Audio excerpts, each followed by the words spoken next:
Good day, viewers, and welcome to today's Sport Trap Show. I am your host, Brian Monango, updating you with the latest sports news. Well, there is so much to talk about on today's show, but we'll definitely have to start off with the highlight of last night, where we saw the Vice President who invited out the Brave Warriors for dinner at the Old State House. But we'll be getting more into that as we get into today's hit list.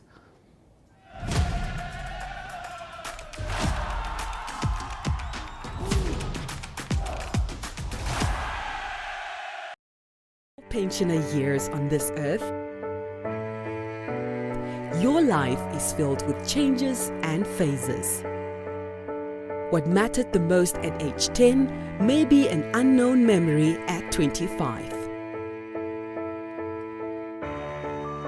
The heartbreak at 16 may be replaced with wedding bells at 27. The degree you've always wanted or starting your career business may come true at age 30. And the dream to own your own home may come to realization at age 50. Whatever stage you find yourself in, whatever matters right now, Standard Bank has what you need to bank like you. Choose your own path. Choose endless possibilities. Standard Bank, it can be.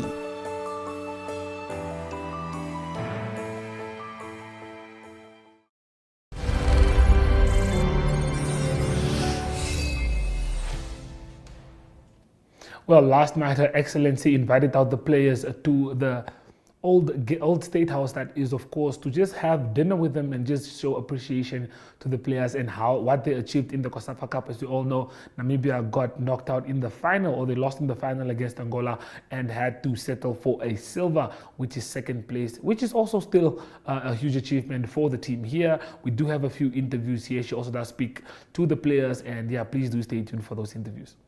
Excellency, Vice President of the Republic of Namibia, allow me to observe the protocol as has been established. My task tonight, ladies and gentlemen, and Your Excellency, it's very simple.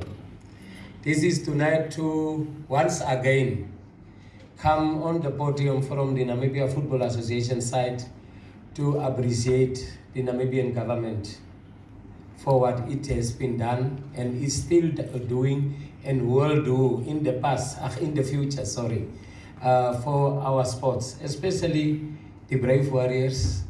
As times go, we are forgetting that we are also having the Brave Gladiators, which is the girls, which are now currently in Switzerland on an invitation from Liechtenstein to go and compete against them.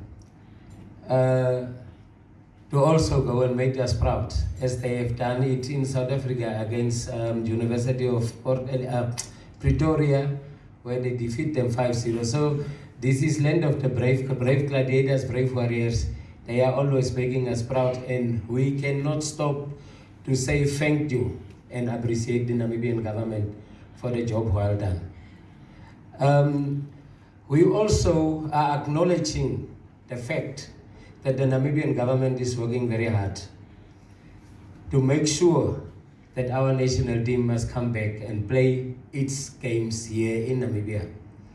As we have heard already over the few months regarding the renovations, the work to take place at the Independence Stadium, which are only delayed now, not by the government, not by funding, but by, the provisions that the law is putting in front of us. And as a law-abiding citizens of this country and leaders of this country, they are adhering to the law. But I will also make a call tonight, Vice President, that please that we assist the Ministry of Youth and Sports so that we can bring few exemptions so that this process can be faster. We want our team to come and play at home, their home matches. We want them here, and we want to qualify for the FIFA World Cup. we are sure, we are very proud of these boys, and we are very sure that we can qualify for FIFA World Cup. But our next matches are in March next year, and we are pleading to the Namibian citizens which are involved at this tendering and whatever processes, please, that we allow the government so that we can faster, that by January, February, that the stadiums are ready so that the Brave Warriors can face the other countries here at our home soil for the World Cup qualifiers. Your Excellency, having said that, the NFA is very much committed also to assist the government with regards to stadium, and that's now the important topic that we are having, that we need to have stadiums. And NFA is also doing its little best. Wherever we are going, we are talking to FIFA and CAF, please come and assist our government. We have also made calls to different municipal councils throughout the country, especially the capital, regional capital towns and cities, to avail land to NFA so that we can start building regional offices for leadership at the regional level to administer football, not from their houses and from their the boots of their cars, but to have proper infrastructure offices where they can see and administer football from. So we are also making a call on those councils who has not yet answered to that call to come on board to assist us. We have a beautiful stadium, the Sam Nujoma Stadium. We cannot forget that stadium. It's very important. It's the founding president's stadium. That's the name that is there. And we are pleading to Namibian citizens to come on board to assist us with funding so that we can also renovate that stadium, so that our president can once again, the founding one, can once again be proud where his name is associated with that beautiful stadium. Honorable Minister has told me I must be very brief and I must honor that call. Therefore, I will proceed to the next task that I have. Yes, we must really say something about Brave Warrior. We must know now, how do we welcome you in a manner that we can all really show that the pride of the nation is here. So we need that ready to come in, so that we have a good password for Brave Warrior whenever we are meeting you. Please, come Minister, the managers, everybody, we need that.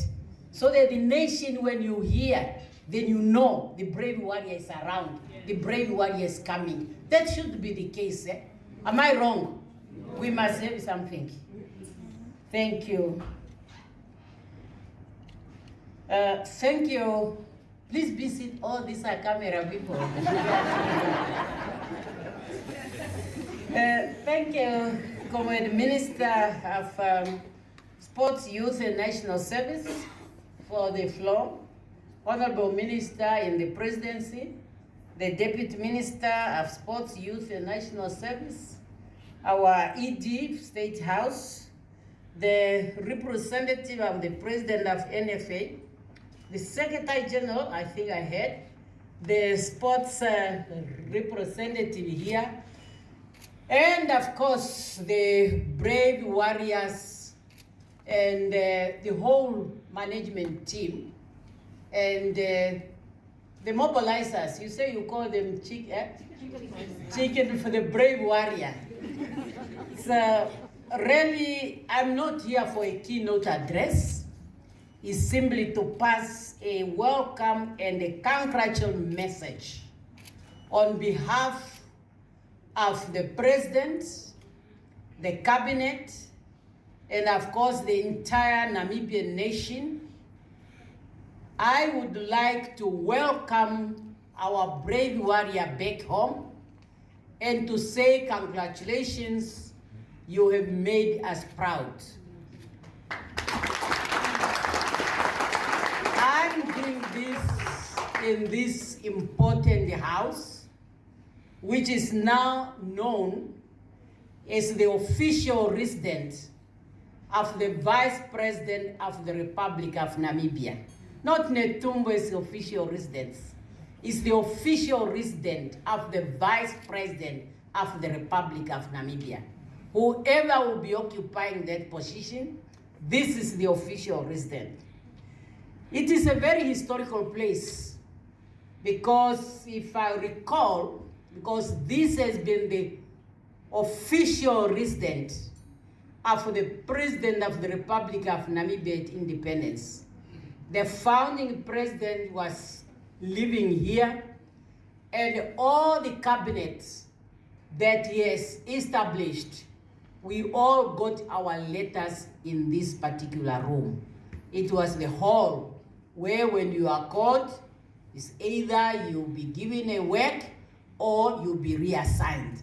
So it's not really a small place as we might think. It is a history. I don't want to keep you long here. I know you had a very, very busy days that has really paid dividends. Yes, you have not won the gold, but for us as a nation, we really feel that you have proceeded as well. And to be the second runner-up and to win the silver medal for us is something as a nation, and we are really proud of you. Performance is very remarkable. And I can say, as a government, we owe you a lot. And I will say it very straight. It's very unfortunate that you are at a point where your fan cannot see you playing. But I want to assure you that very soon, this is going to be something of the past.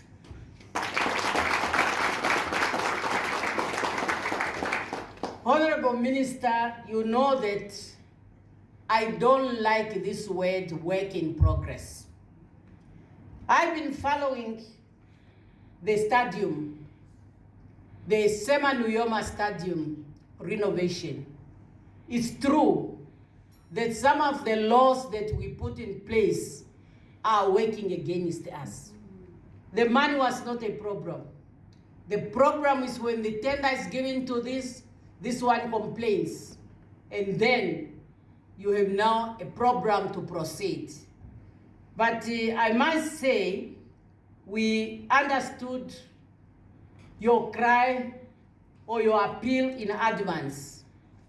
And Honorable Minister, in the course of last week, I have received the program that is leading to the starting of the renovation of the Independence Stadium.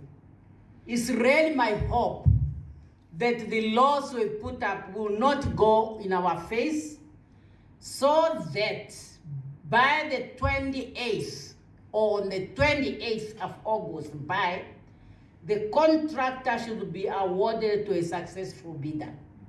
This is the program I'm giving here. Now I'm disclosing that I'm following it with great interest because I really want it to be done. So now this is where I stand. That's what I'm informed, that we have put this, and the whole government is sitting on it, and then 28 August is set to be a date where the contractor should be awarded to a successful bidder, so that the renovation of the stadium should start. So we are really working hard, brave warrior, and all of us, the sports lovers. I'm also a sports lover, I'm a sports person. Mine is netball and squash. Those are the two I've invested my youth in, and I think it's well invested. And up to now, really, I love sports. So that's why I'm not joking, and it's not a political campaign. When I said sports and creative industry should be added as part of our economic sectors. I put them in the line agriculture, mining, tourism, fisheries, and then sports and creative industries. I'm doing my homework. And I can share so that I could be challenged that giving 8 billion Namibian dollars, giving 8 billion Namibian dollars that I have to demand at one point, every Namibian constituency will be able to have a standard sports field. On my thing of standard sports field, you have a soccer pitch, you have a netball court, you have a basketball, and you have, with this one, where you cross the line, the volleyball. So that's the basic, and it's possible. I know with that 8 billion it's possible. And then every regional capital should be able to have at least grade 2 soccer, sports fields, a sports complex. And then we must make sure that we have at least 5 which are at a grade 3. And I've done my homework. With that 8 billion, it's possible. It's possible.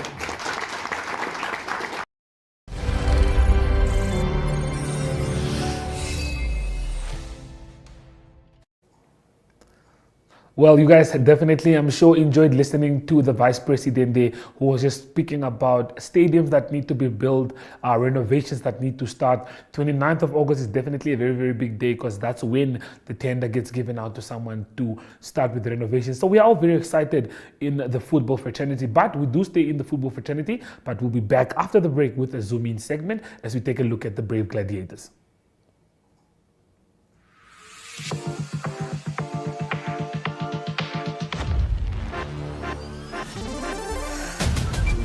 MyZone presents MyZone Schools Esports Competition. Still possibilities. Round 1, 3, 2, 1.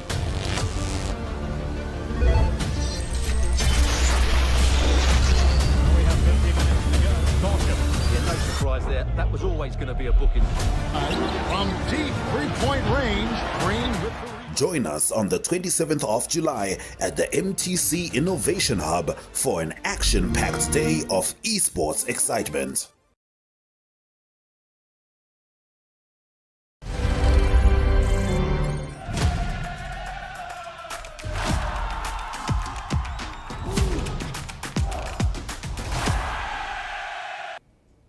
Well, tomorrow the Brave Gladiators take on Liechtenstein. Well, the team has traveled to Switzerland and are now camping in Switzerland ahead of their game tomorrow, which is Thursday, and they do have another game on Sunday. We did catch up with the coach of the team, Woody Jacobs, and also the captain, Lovisa Mulunga, to just tell us about how excited they are for this big international friendly, which is also the first friendly that the team takes part in preparations for COSAFA. So let's have a listen to the interviews.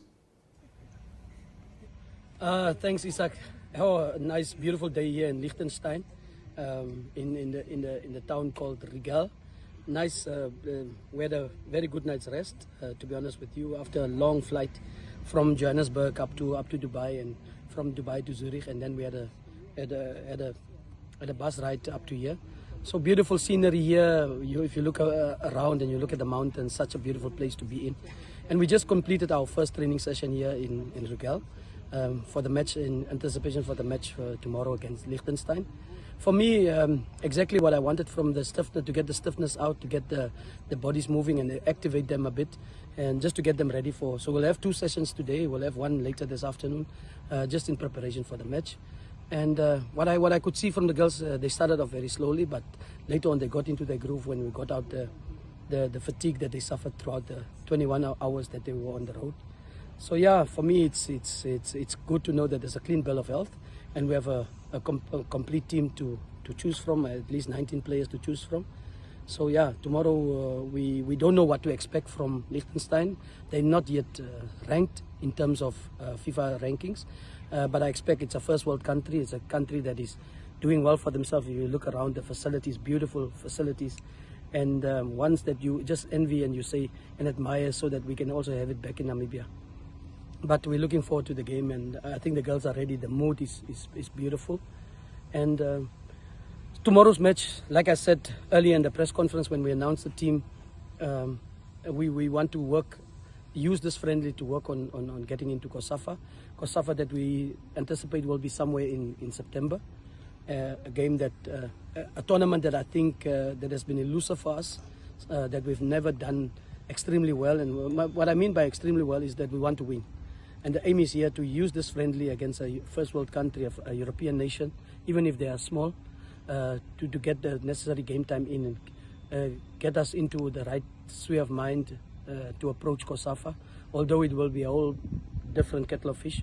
But I always say that there's no substitute for a game, and this game comes at the right time, and where we can keep the girls together and keep them pushing towards that goal, ultimate goal of doing well in COSAFA.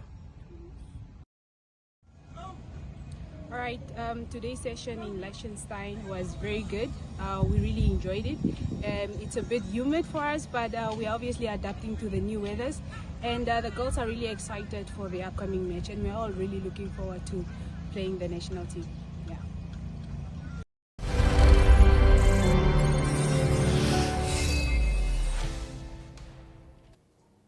Well, the girls are definitely very excited and do look forward to playing against Liechtenstein in Switzerland.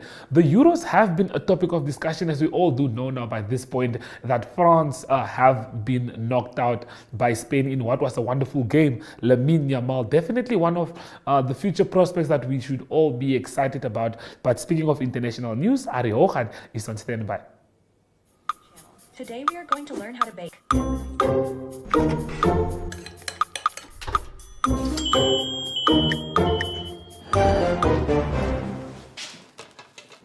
Welcome, everyone.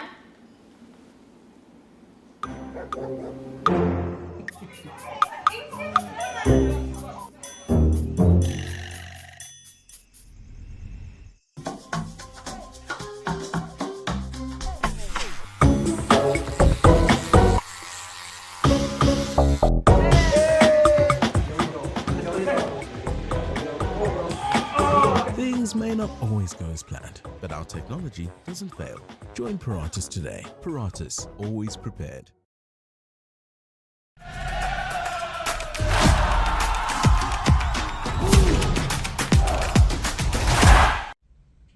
Good day everyone, time for international sports news, and starting off with Wimbledon tennis first, and it is reigning defending champion of Wimbledon on the men's side.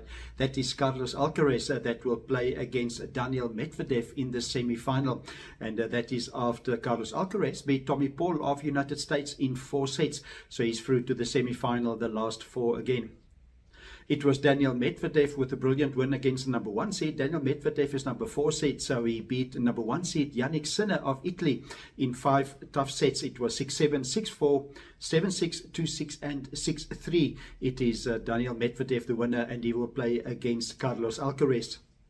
Also number 2 seed still in the tournament, that is Novak Djokovic, and he's trying to win his 8th Wimbledon title, and he will play against Alex de Minaur of Australia in the quarter-final. On the women's side of the draw, it is number 7 seed Yasmin Paolini. She's safely through to the semi-final, beating Emma Navarro of the United States, and she will play Donna Vekic in the semi-final. And then one of the favorites still in the tournament is number 4 seed Elena Rybakina. She's the highest seed left in the women's side of the draw. She will play Alina Svitolina. She's the 21st, 21 seed in the tournament, and it is Elena Rybakina, one of the favorites to go through to the final on Saturday. And continuing international sports news with soccer news, it is Euro 2024 that continues in Germany. Just 3 games or 3 teams left in the tournament. It is Spain that's through to the final on Sunday, and they beat France in the semi-final by 2-1. On Sunday they will play the winners of England against Netherlands. News from the game was that Lamine Jamal, he scored in the 21st minute. He's just 16 years old, and he became the youngest goal scorer in the Euro 24 Championship, or the Euro Championships history. He is 16 years old and 362 days. He actually turned 17 just the day before the final. His birthday is on the 13th of July. The final is on the 14th of July. It was Jamal that scored in the 21st minute, a brilliant goal to get Spain into the game again, and then it was Dani Olmo that scored the winner in the 25th minute, and so it's Spain through to the final of Euro 2024. And to conclude today's international sports news, it is Tour de France that continues, and it was stage 10 that was done. It was a flat stage, 187 kilometers, and it was the sprinters that came to the front, and it was Belgium's Jasper Philipsen that won. His time was 4 hours, 20 minutes and 8 seconds, and in second place was Binyam Girmay, so it was a sprint to the end, and Pascal Ackermann was in third position. In the general classifications, it's still the same as before the start of stage 10. It is still Tadej Pogačar, that's the leader. He is the yellow jersey holder. His combined time for the 10 stages is 40 hours, 2 minutes and 48 seconds, and leading by just 33 seconds to Remco Evenepoel in second position. Then Jonas Vingegaard, 1 minute and 15 seconds further back in third position, and Primož Roglič is 1 minute and 36 seconds behind the leader. Those are the top four that probably one of the four of them will win the Tour de France. Stage 11 will be 211 kilometers. It will be from Ewout de Bains to Le Lorient, and that is the Tour de France that continues in France, of course. And that is international sports news for today, and I hope you have a great sport day, and we talk international sport again tomorrow. Goodbye.